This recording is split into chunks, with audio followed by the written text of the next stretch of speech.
Noong nakaraang linggo ay marami sa atin ang nagsemana Santa sa labas ng Metro Manila. At gaya ng inaasahan, matinding traffic para sa mga paalis at pabalik na bumungad sa marami.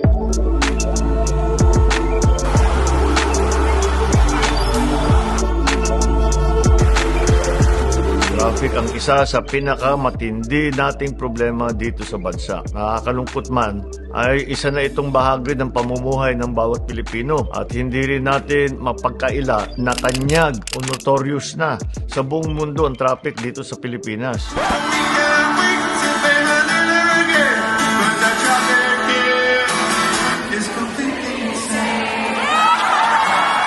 Ilang administrasyon na ang lumipas, sari-saring solusyon ang sinubukan, infrastruktura na ipatayo, merong matagumpay pero hindi naman masyado. Bagamat nakasanayan o nakakalakhan lang, hindi tayo dapat tumigil sa paghahanap ng mga solusyon. Commuter ka man o pribadong sasakyan, tiyak akong makakapag-relate kayo sa usapang ito. Habang patuloy ang paggawa ng ating mga tulay, flyover, skyway, subway, train system at iba pang mga infrastruktura para sa transportasyon. Patuloy naman ang pagdami ng populasyon natin at ang pagdami ng mga sasakyan. Congested ang Metro Manila, kung kaya bahagi talaga ng pagpaplano ay may develop ang mga kalapit probinsya at syudad. Yan ang mga nakikita natin ngayong mga development. Bulacan, Pampanga sa North at Cavite and Laguna sa South. Kaya pati ang mga kalye at tulay na papunta sa mga lugar na yon ay patuloy natin pinapaganda pa. Pati na rin ang airport. Ang pagkalat at pagparami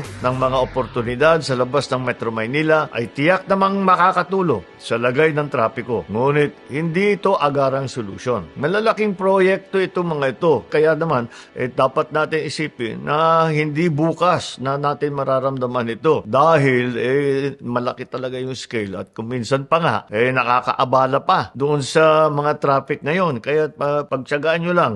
Pero pagka nabuo na yan, asahan ninyo, gaganda ang sitwasyon natin. Pero sasabihin naman ng iba, kahit naman lumabas ng Metro Manila ay saklap pa rin ang traffic. Tuturin naman yan ang mga lugar na hindi nakasabay ng infrastruktura sa pagdami ng populasyon sa kanilang lugar. Mga kaling kailangan pang palawakin, mga kaling butas-butas, mga lokal na batas trapikong hindi naman epektibo. Lahat yan ay posibleng maging sangkap sa traffic saan mang bahagi ng bansa. Pero ang higit na kakulangan nating mga Pilipino sa daan ay ang disiplina.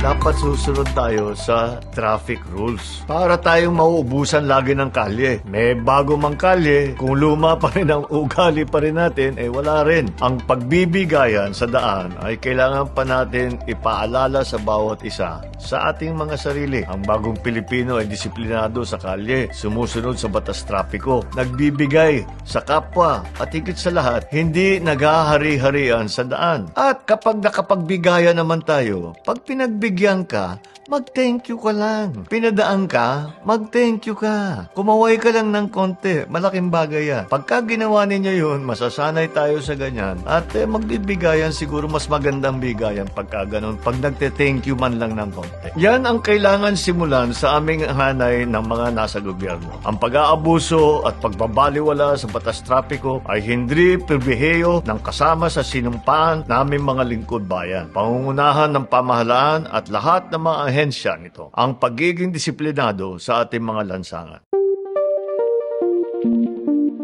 Maraming solusyon at inobasyon ang bunga ng pandemya. Isa na dyan ang work from home. May mga kumpanya na inadapt na talaga ang sistemang ito na naging epektibo para sa nature, yung ugali, yung style ng kanilang mga trabaho. Basta't may malakas na internet na nasa kanilang bahay, nagagawa na rin nila yung kanilang output. Meron ding iba, ang gawa naman ay 4-day work week. Yung panlima ay work from home. Para hindi rin nabubugbog sa traffic ang mga empleyado. Marami ng bansa, lalo na sa Europe, ang gumagawa nito. May iba naman na para makaiwas sa traffic ay ina-adjust nila ang oras ng pagpasok at pag-uwi ng kanilang mga empleyado para hindi kasabay ng tinatawag na rush hour. Lahat ng ito ay magandang mga solusyon at maaaring makatulong sa sitwasyon ng traffic natin. Sa susunod na mga araw ay tatalakayin pa natin na mas detalyado itong kasama ng iba't ibang ahensya at LGUs. Abangan ninyo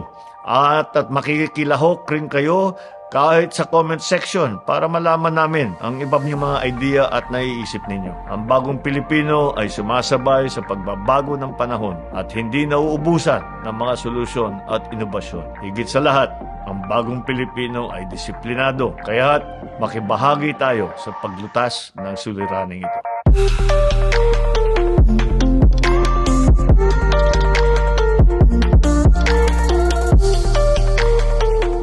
Guys, once again, thanks for watching our dad's vlogs If you want to see more, remember to share, Like, and subscribe.